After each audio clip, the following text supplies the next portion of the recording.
You think there's another room? Yeah, I'll send you one. Yeah. You know, it'd be great if we could just, we don't want to, rush them or every week kind of.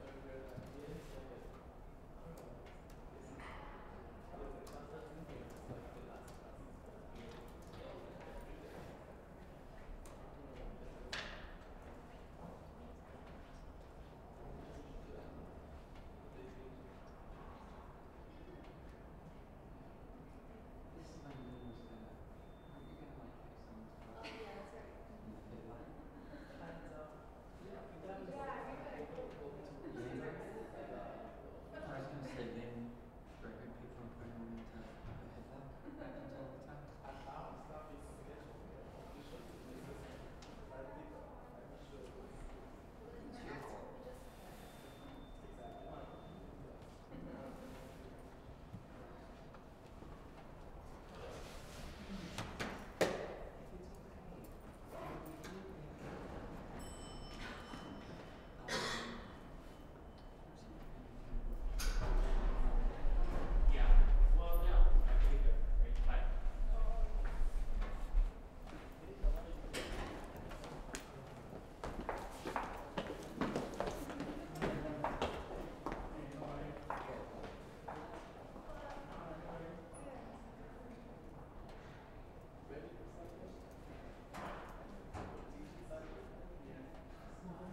Now I think I would like to request my colleague, Radhika, to share her thoughts.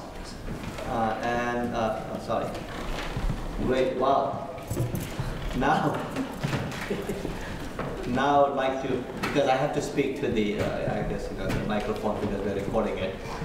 So I'm requesting now Radhika to share her thoughts, maybe for about 10 minutes.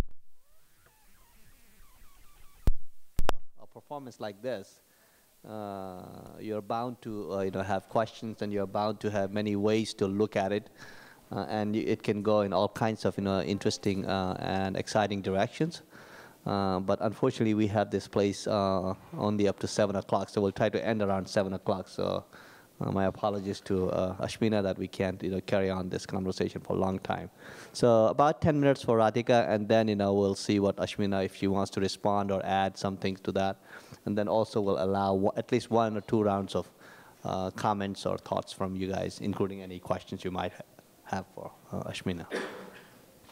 Thank you, Ashok, and thank you very much, Ashmina, for this experience, which is as much performance as it is an experience. Rather aptly, I have some notes written on the back of a boarding pass, which seemed kind of appropriate to the topics or the kind of themes raised by your work, because one of the first things that I thought of as you began in this very disembodied way, so that our experience of you was from the elevator, was how much of migration or the migrant life or movement and mobility at large is spent in the act of waiting. And that most of our experience of movement, whether you're moving as a migrant or whether you're moving as a tourist and traveler, is really, and perhaps even more so of late, is just simply spent in the act of waiting for something to happen. So the fact that you started our experience in this act of waiting, even though we had this sort of sense of you from the camera work and the image here, we were really waiting for you to come. And you were curiously as well waiting in a whole series of instances and incidents that happened outside. And that was a kind of a very revealing experience, because it was reminding me that not only do we wait a lot in institutional spaces, and institutional spaces have a kind of, we think they're neutral, but they have a sort of opacity to them, and they have built into them forms of exclusionary kind of structures in their design, so that doors close, people walk with purpose, and that when you're there walking seemingly without a sense of how to navigate it, even though we think them to be transparent, your displacement becomes very visible to us as people who were watching. So, that was one of the things that I thought incredibly interesting in thinking about the experience of sort of mobility and movement. And then a couple of other things that I'll remark on, mainly to see if they have any resonance with you. One is so there's sort of 3. One is containment, and the fact that both your sort of psychic vulnerability that you manifest in this performance, as well as in a sense, the geopolitical vulnerabilities, so the grand ones and the very little ones, if you will, or the very personal and intimate ones and the big ones with which actually Ashok began, the idea of remittance and how things move and how money moves across borders, which are at the macro level, and then you embodying that at the micro level, is very much about what gets contained and what is uncontained, and that kind of flip-flop between borders and the anxieties of containment, the anxieties of an individual kind of wishing to contain and thereby maintaining some sense of self in this movement. So your multiple layerings of shawls and sheets and bed sheets, that they happen more than once, and they more and more of them layer, was a kind of idea of how does one contain oneself in a space? The tape is more obvious to me, but the shawl is a kind of way in which one closes oneself off. and actually inhabits for a long, long time the peripheries of this room, right? So that it's there, you've entered, and at some point the bright lights went on, so we were like, you're in the institution as well, but you spent a great deal of time inhabiting the peripheries of the space, the edges of it before, and if at all, I don't know that we ever came to the center, except in the creation of a center amongst those of us who I think got married right today. Those of us who created a kind of a circle, but who created another kind of containment, voluntary, chosen, whatever, but who created that. So that was another thing that struck me. And the other is indeed the disembodiment. Before I knew what you were going to do, one of the questions that I was thinking, having seen some of your work on YouTube and reading a little bit of your background, was actually trying to think of the place of performance and the trajectories of performance art in this country and the very, very different trajectories of performance in South Asia, where solo performers inhabit very different vocabularies and forms and come to it with different forms of training. And I was going to ask you at that point where you saw your work fit and in what conversation you see yourself and into what discourse you see yourself fitting in the context of art. But here I was actually more struck by the play between the presence and the disembodied self, partly as almost a kind of metaphoric space in which most of us encounter mobility and movement in the sense of virtuality, that we see people across great distances, across Skypes and Facebooks and other forms of technology, and that has facilitated a type of belief that you know what's happening there. So we all think we know what's happening there by the elevator, and we have a sense of access. At the same time, it is, we've actually no idea what's happening to that woman with her bag, right? But so that mixture, one thinks of performance as very much an embodiment. I mean, that performance is about the presence of a body in space, and that's one of its power. So the ability to play with both the presence of the body in space here and the disembodied presence there, to which we have access here. At the same time, also, once you come into the space, it was probably a fair game which of us chose, and we probably varied. When we chose to look at that, even though you were here, and when we chose to look at you and not, it sets up a kind of confusion where we begin to get used to these mediated. And so, in sort of very simple-minded kind of one-to-one terms, I think about migrants or immigrants and the fact that they may exist on, for example, this island together with us, but they often exist exactly there, right? Through the televisions or the newspapers, through the mediatized ways, and not necessarily through the guy at Mappy who serves me coffee, who indeed inhabits that migrant. Mappy is our local coffee shop, which has had very complex relationship to migrant labor and people who leave and are unable to come back. But I think about the physicality of presence and how one encounters them, and how that's very quickly displaced onto a sense of 40% of New Yorkers were born in all kinds of like statistics and mediated ways of dealing with people that then make them kind of disembodied, even though they're present. So I hope that's a way of opening up a conversation with all of you, and of course with you, Ashmina. Yeah,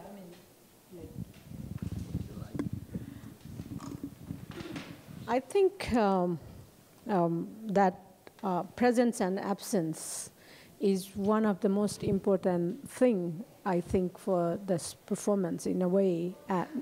In a way, like I'm doing the research on diaspora at the moment, and I have been a Nepali diaspora basically. And also, this is the age where everyone is moving one way or another. There is no question. It's not only about outside of the country, but within the country as well. And once you move out from your country or your place or your home, then you go to other place. And no matter how familiar, how, I mean, you became trying to become native, you never became that. So you always became the other. And also, after like long movement, if you go back home, then there also you became the other. So in that sense, it's kind of that space, third space, what Homi Bhabha is called. It's most of that. And I was really looking at how the create home or the create that space, that is presence and absence. It's like psychologically maybe it is presence, but physically it is not. And physically is it present, but psychologically not. So really, I'm really interested in that liminal space in the sense, where is that third space, which is, it's there, it's not there. You always it conflicting like in that space. And somehow, and also at the moment, like, I mean, as I was researching how people like move, and it's very obvious in the performance, like how you create, as you stated, like, you know, it's either forcefully or like voluntarily or like, I mean, the way people kind of came in, like how it is forcefully or voluntarily, how it is given. That kind of community, how create, and again, there is like that space. Yes, it is. No, it is not. And then I think that's very interesting aspect for me. And the way you stated, I think it's, I really appreciate that. And yeah, I mean, if there is any other thoughts, and then we can like bring. I mean, I actually thought you were moving somewhere that was quite, in some senses different from Homi Bhabha's third space, as a space of sort of the hybrid or a space of power, etc. That what you introduced into this was a much more everyday and thoroughly banal experience, which is just waiting. It isn't the space of advocacy, it isn't a space of power, it isn't the new hybrid, it's none of those things. It's just a kind of marking time. You know, Marc Auger, anthropologist, often calls airports and superhighways what he calls non-places, right? So that's one way of thinking about it, but it's the experience of those places, which is different from what they are. That is the experience of being there and how we use them. I mean, the whole encounter with the toothbrush that you, and I think of, you know, I mean, most of us, I hope, don't really watch anybody else brush their teeth unless you live with them and you're very intimate with them.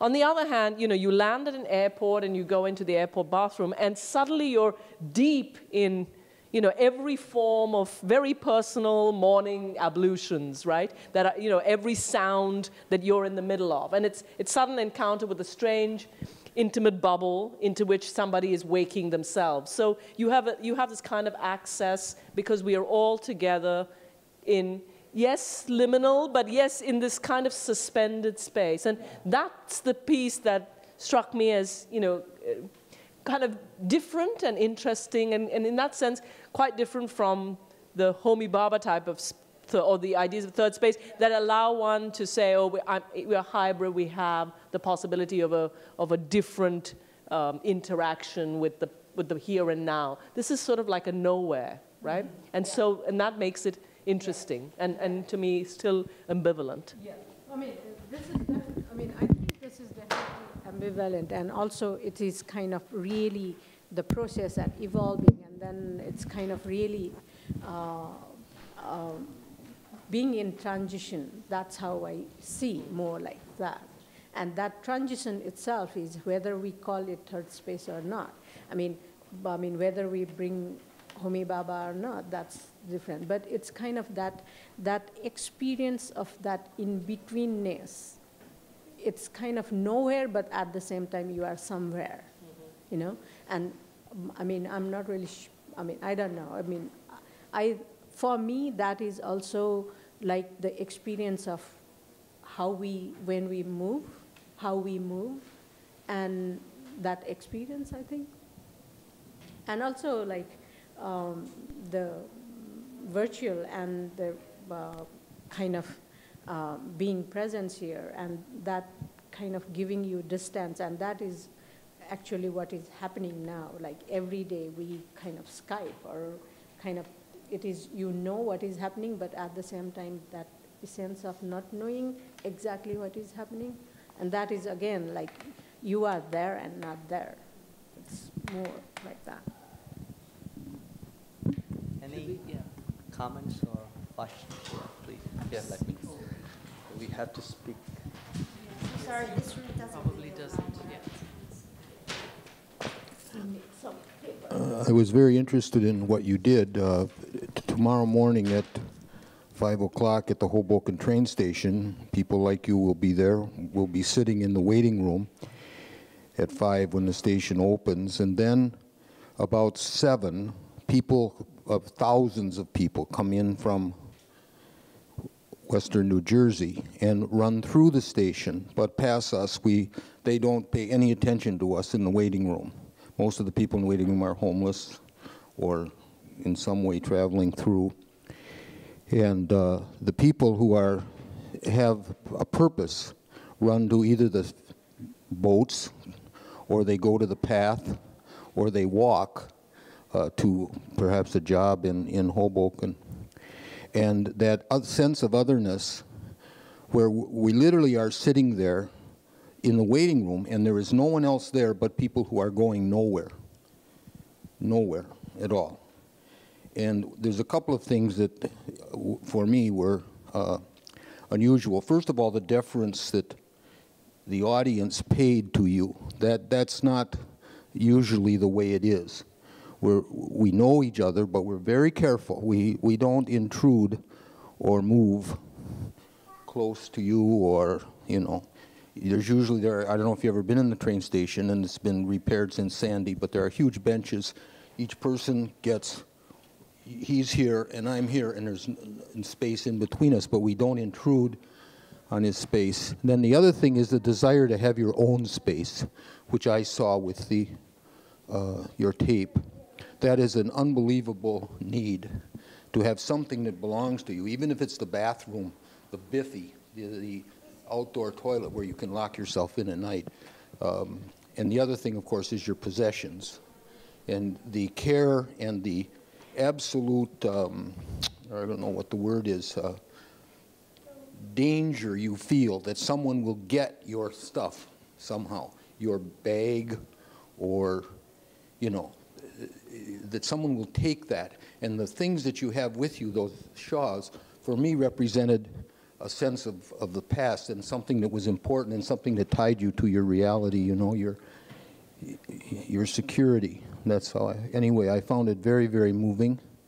And if you're not busy some morning at 6, come on over to Hoboken and you'll see an amazing replication of some of the things you did. The one thing you did that is absolute no-no. You left your stuff. We don't leave our stuff. We take it, we put it in the trash, or whatever, but we don't leave it. You know, we don't like to, it's sort of a respectful kind of thing. But the audience, you people were wonderful to her, but that's not the general experience you have. But they're not mean. We're not mean. We don't push. But people running through the station don't see us, and then the other people who do are people like us, and they don't. You know, we sometimes sleep in the shelter. 5 o'clock, we get out, have to move out of the shelter, but so we know each other, but we don't interact in an intimate way like that. So anyway, it's sort of personal. Sorry. Thank you. But I found it very interesting. Thank you. Thank you. Thank you. Anyone else?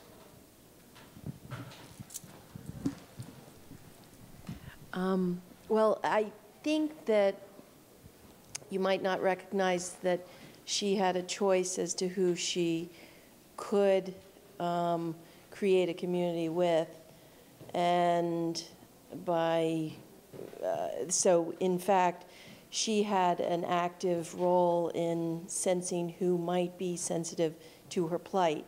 And I think that even in Hoboken, in a train station, not everyone will be completely impersonal, but that each individual can possibly sense there's a nice, or kind, empathetic, sensitive person or persons who will help out in some way, whether it's just providing empathy or allowing her to be a part of your space and then create an inclusive community. So I think that you're possibly not giving humanity a little bit of a shot at, people will actually help out.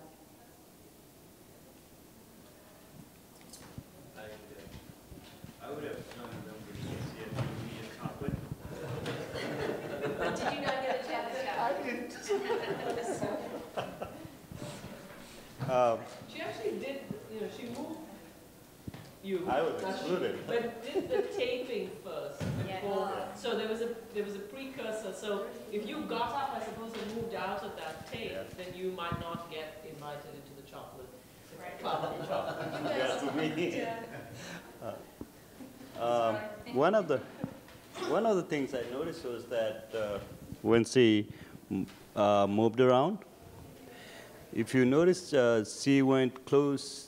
Wherever she went close to persons, whoever they were. Every one of them shrugged off when she moved closer to them. You moved, you moved, you moved. The person moved, you moved, you moved.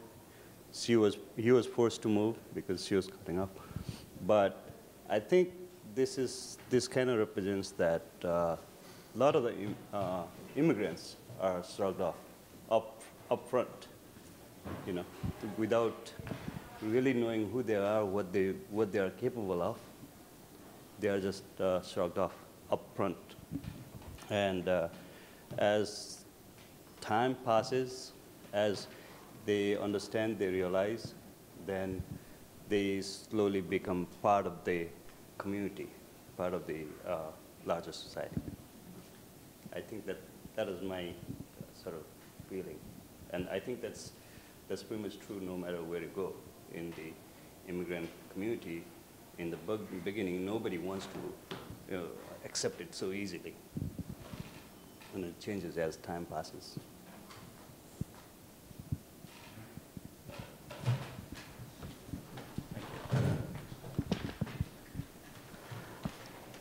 Thank you. No, certainly it was a very, very powerful message. In one word which I could describe the whole thing is uncertainty. Actually, when you, migration and the whole depiction of the whole thing displayed throughout today was in every step of the way, you are uncertain about what next is going to happen. Because that's, to me, is the biggest factor in our daily lives. The moment you have an uncertainty as to what is expected next, when you don't know what is to be expected, that is the biggest fear that you have. That is the biggest, not knowing how to move around. So this was throughout the exhibit. It was displayed from moving to the corners, from coming all the way from the staircase, and how the other person would react. And one thing, because it was completely a display as an exhibit, if you in the real life, you will have a lot of verbal abuses by passers-by. In some other corners, you may be just chucked out of the place. Those kind of incidences will also occur. But because it is a familiar ground for all of us, and we know our dear colleague here, we were just kind of only watching with great interest. But in a natural setting, certainly there will be some resistance at various points. When you offered your warmth and when you offered your friendship in various points, you did not get any of those resistance. But in the real life, certainly you will have that. Sometimes you'll be kicked around. You'll be just given some sort of abusive language or something, you know, to go out of this place or something like that. But here, so to me, the entire thing is well displayed in terms of uncertainty as to what, that's the best expression that I could make on this whole exercise. And this was a great performance. Thank you.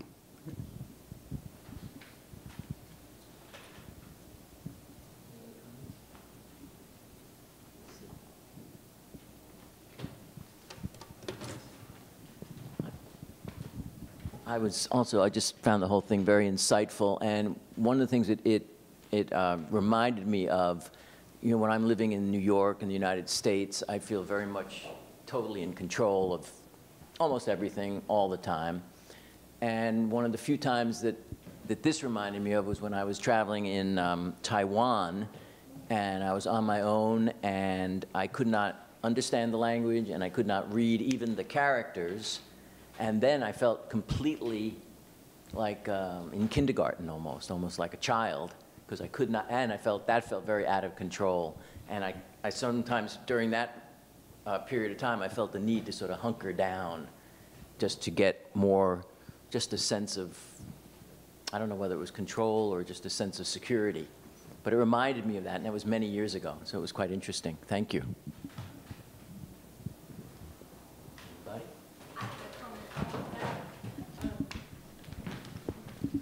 Yeah, just about moving in unfamiliar spaces, and the thing that Ashmina you were doing about wrapping yourself in the shawls, and I think that it's about containment, but also and a kind of protection and keeping yourself together, because I find sometimes when we're moving in unfamiliar spaces and very uncertain spaces, we will kind of be on all the time and have all of our senses heightened, and after a while this comes to be something overwhelming, and so then we want to do that kind of wrapping ourselves in a shawl. And then when you created the community of friends, then you also you referenced being married, so that's one way that you can see it, but I think it was also like finding the people who you can also relax with and have a respite, a space of abeyance from being totally sensorially attuned to everything all the time. So that's one way of thinking about it.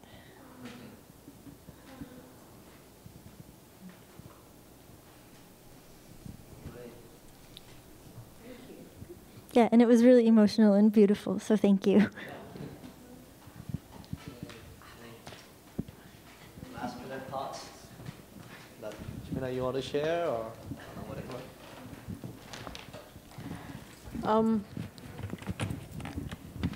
I think long ago when I did one performance in New School itself, after the performance, some people asked me what you were doing, what it does mean, and then I just said, well, it's like, at that time I felt like I answered that time, I think I said, oh, it's like a poet reads or recites his poem, and then people ask, and then poet don't know what to say. But it is not that condition. I mean, it's really how everyone's experience and how everyone really took that. It's really great, and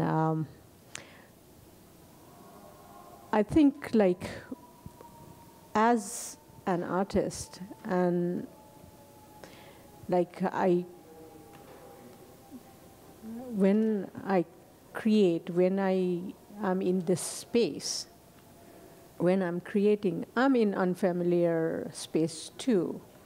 And I think that challenge, because if there would be more people, or like different environment, the performance, the essence and things would definitely change with different, but several things would be same, but at the same time, how you react.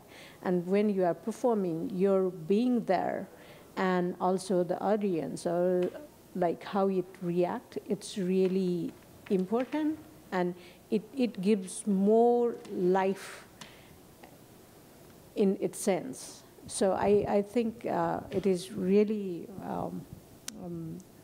that experience. And every time I try to perform or I try to create any work, I go to that unfamiliar zone, which is almost like migrating from one creating part to another creating part. And this is also a journey for me, for my personal growth, or however we take it. And I guess it's, I mean, we go through, I mean, all of us go through that experience. And I'm really thankful to Ashok, you all. And it's been really wonderful, and it definitely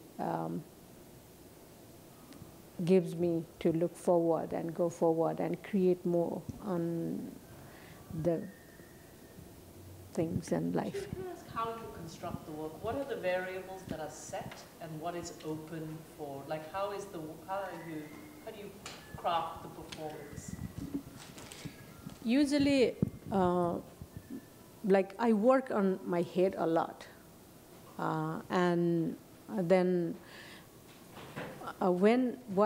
if I'm doing installation and other genre, I mean, it's very different. But when I'm performing,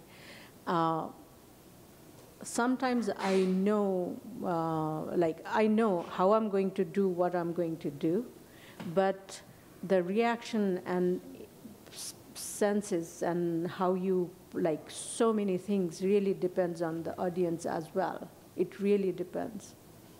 And there would be several thing changes. That doesn't mean conceptually a thing changes, but the reaction, and it really, and that is really important. And that's why I think the performance is so powerful because of that liveliness. Does what change is like temporality and duration, or is there actually certain kinds of interaction? I mean, like do you have a series of things from which you might draw and leave, or how many pieces are in a sense set and their duration might change, but they're still there?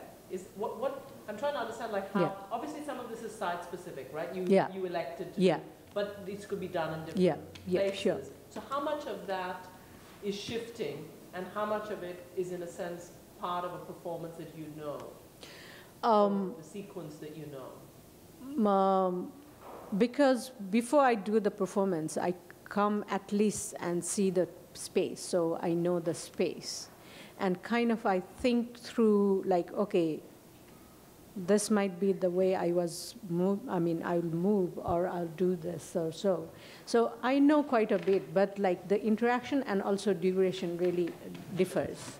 It's very much. But at the same, the concept doesn't go beyond kind of thing, but it stays in that. And I was not really sure how many people would be there, like 5 people or 10 people or 100 people. It's really, and that might have been very different. Yeah. Thank you. Well, I think we need to end, but just to echo what Radhika said, really, I like the idea of experience. That to describe this as an experience that we all, through her, initiation, we experienced it. So I think that was quite beautiful and powerful on many levels. I also liked the ambivalence, fluidity in some ways, because that's what the whole idea of migration is all about. So I think in that sense, I don't know whether other forms would capture this idea in a way that you did, through performance art. So I think that was quite amazing on multiple levels. So, and the great thing about what you do is you leave us with a lot more to think about. So I'm sure a couple days later we'll think about some aspect that will help you see the same thing in a different way. And that's exactly what migrant experience is all about. You're constantly going back and forth with things you experience. So thank you again, and thank you all for coming.